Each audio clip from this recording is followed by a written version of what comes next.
Need something? Yes? That would be Jarl Igmund. Young for a ruler of a hold, especially the Reach. Wasn't surprising he stayed loyal to the Empire. His father helped capture Ulfric Stormcloak after the Markarth incident. It's the whole reason Ulfric revolted against the Empire. Well, the first reason, anyway.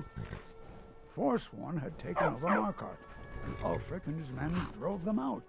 Empire promised they'd be free to worship Talos afterwards. Pity no one told the elves.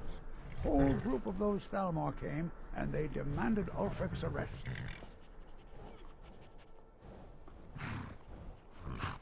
Before the Nords came, we worshipped the old gods, had our own kingdom. Times have been good and bad since then, but some folks couldn't handle not ruling their own land. Those are the Forsworn. The Forsworn follow the old ways, but some of those were best forgotten.